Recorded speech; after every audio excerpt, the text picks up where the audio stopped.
What's up everybody, this is DeAlphaWolf here, and welcome back to Wolf Whales, a channel all about what-ifs, fanfictions, and scenario discussions. In the last part of our what if X-23 joined the MCU scenario, the team tried to hunt down leads on Ultron, leading them to the coast of Africa where they find him making a deal for some stolen vibranium.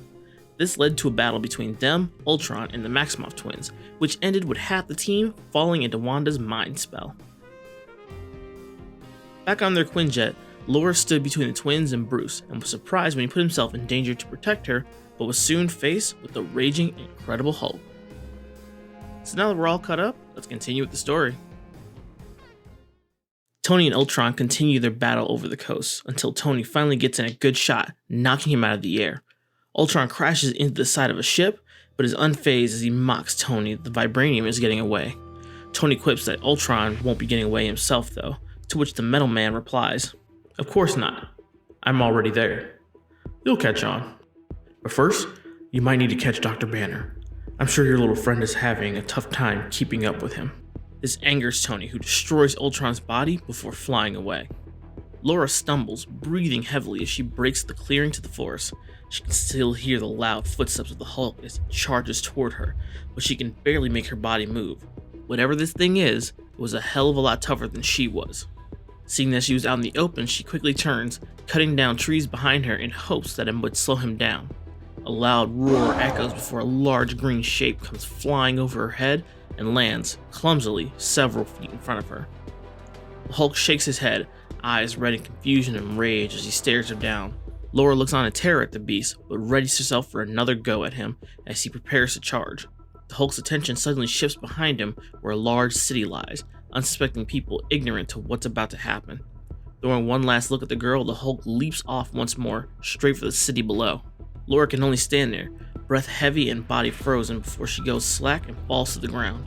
The adrenaline she felt before is wearing off, and her healing factor is kicking in, but she can still very much feel the pain. She looks at the green blood on her hands and wonders what kind of monster this doctor was to be able to rampage like that. She had gotten many hits in on him, but they not only didn't have any effect on him, it seemed to only enrage him even more. After he battered her away into a tree, she spent the rest of their scuffle mostly dodging and avoiding getting hit by rocks. Though judging by the state of the torn clothes and various parts of her that hurt, she could say it hadn't gone well. Crawling over to one of the downed trees, she leaned against it and closed her eyes to rest. She didn't know what was about to happen to that city, but she was thankful he wasn't after her anymore and hopefully wouldn't be returning before she could finish healing. Tony soars over the area, commanding his systems to pull up any footage or information on the Hulk. As the results come in, he calls out to Nat, hoping that she could help. However, Clint, who has found his best friend in a dazed state, realizes that it's not going to happen and begins helping her and the others to their feet. "The whole team is down. You got no backup here. I'm calling Veronica." In space, we see a satellite that breaks apart before shooting down towards the planet. Back in the city, the police begin to converge on the Hulk as he destroys everything in his path. The satellite converges on Tony, with part of it heading for the city. The Hulk continues to thrash about as he is shot, but the bullets seem to bounce off of him, only angering him more. Hulk lashes out, kicking over cars and prepares to attack a downed officer when the pieces from the satellite arrive, creating an electric gate around him and forming a cage to enclose him. This definitely doesn't sit well with the Hulk as he tries to break out, successfully collapsing the ground under him and popping up in the middle of the street. As he starts to destroy things again, Tony arrives, now in his newly designed armor known as the Hulkbuster. He commands everyone to stand down as he tries to talk the Hulk down himself. "The little witch is messing with your mind. You're stronger than her. You're smarter than her. You're Bruce Banner." This only angers Hulk more as he hates the mentioning of Bruce, leading him to go on the offensive and to try to take Tony out. As their battle rages on in the city, Clint has moved Nat and Cap to the Quinjet, with Thor not far behind. All three are dazed and shaken, though it does seem that the mind magic is worn off of them. That doesn't make what they saw any easier to deal with though. Nat sits, head in her hands as Clint checks on their rations and finds a few bottles of water. He offers one to Cap, who takes it gratefully, and Thor, who declines. As he walks over to Nat, he sits next to her. "You alright?"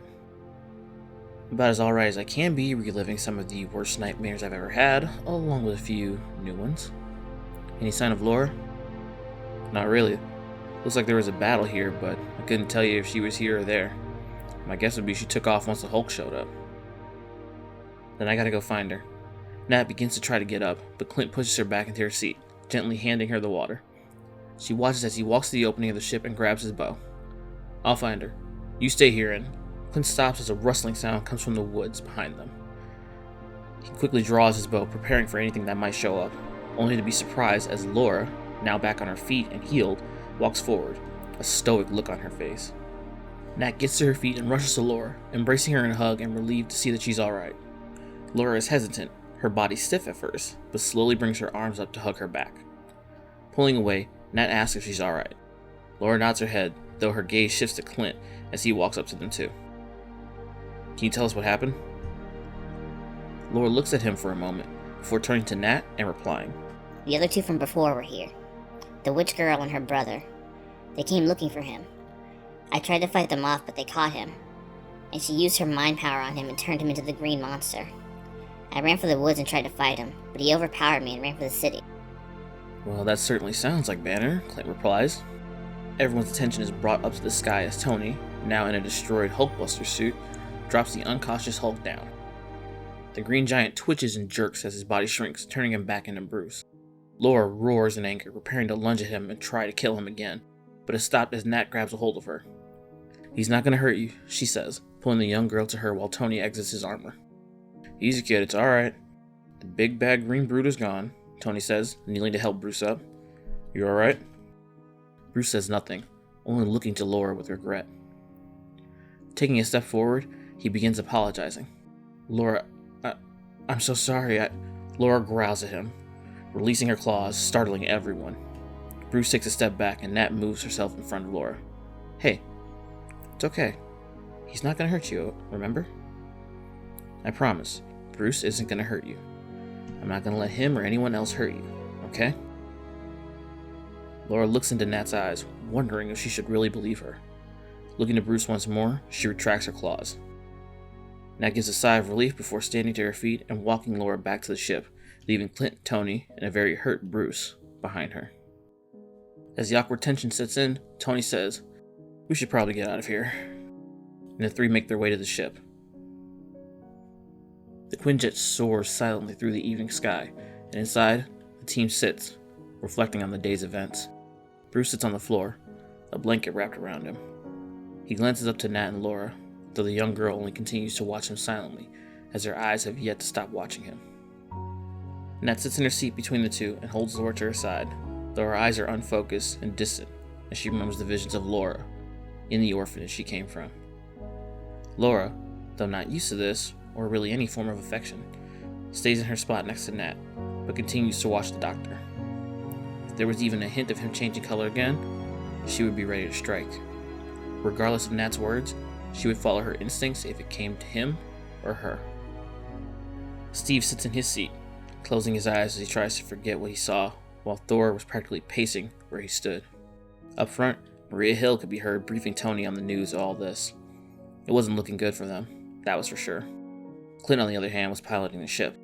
When she asked how the team was, Tony replies that they took a hit, but they would shake it off.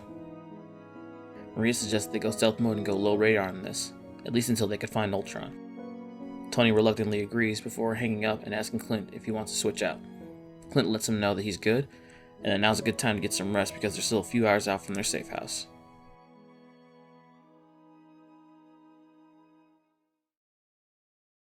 The morning comes as the team finally touches down in a field, not far from a house and a barn.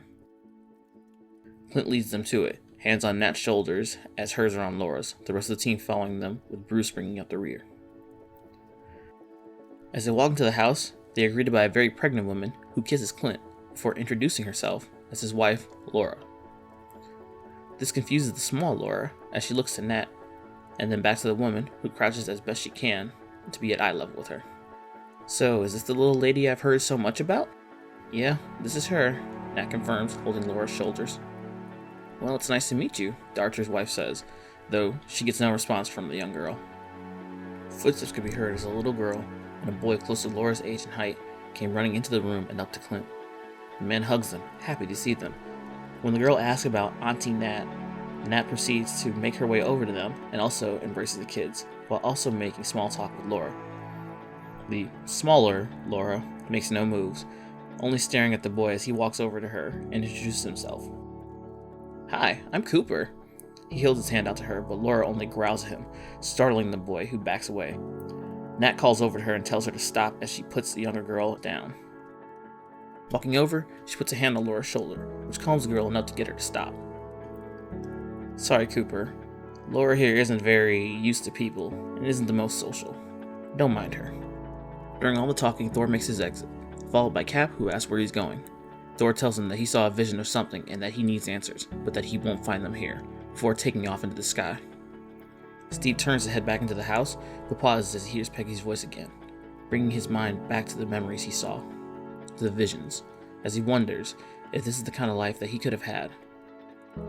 Laura helps to get everyone settled in as she shows them the spare bedrooms that they will all be staying in, as well as provides a change of clothes to anyone who needs them. She hands Nat a set of her son's clothes, for little Laura, as she's decided to call her. Nat smiles and thanks her before ushering the young girl into the spare room and into the bathroom, where she hands her the clothes and preps the shower for her. Once the water is warm enough, she takes her leave, telling Laura that she's just outside the door if she needs anything. Laura stands in the middle of the bathroom, clothes in hand, and for a moment just stares at the door before undressing herself and getting into the shower. As she climbs in and begins to rinse the dirt and blood off of her, she contemplates everything that's happened in the last 24 hours, and begins questioning if this was all really a good idea, or if she should make a break for it when she had a chance. Nat seemed nice enough, and all the men seemed to be okay at least, much different than all the ones that she had dealt with before. But she still couldn't help but be wary of them, especially of Bruce. To think that a monster like that could be hiding inside of someone. Honestly, it shook her, and yet everyone at Hydra hated her and only saw her as a weapon. And here was something, no, someone, who was, without a doubt, more monstrous and more dangerous than she was. And these people all seemed perfectly okay with him. None of them were on edge like she was, and how Hydra was with her. None of them seemed to stare at him or sneer at him with disgust like she had been. None of them tried to hurt him or punish him like they did her. Could these people really be that accepting of someone like him? Of someone like her? Would they accept her if she just dropped her guard and let them? She didn't know, but a part of her hoped so, because her options were starting to look pretty limited. And that's where we're going to leave this one. So I hope you guys enjoy it, and I'm so sorry that this took so long for me to get through. It's been a very crazy year, and I've just been putting this off for so long, but I want to get back into doing this, and I want to really get things going again, especially now with all the new Marvel shows that have been coming up, all the new movies that are getting announced. So if you guys did enjoy this, please leave a like, leave a comment down below. If you haven't already, subscribe and hit the notification bell, and I'll see you guys later. Peace.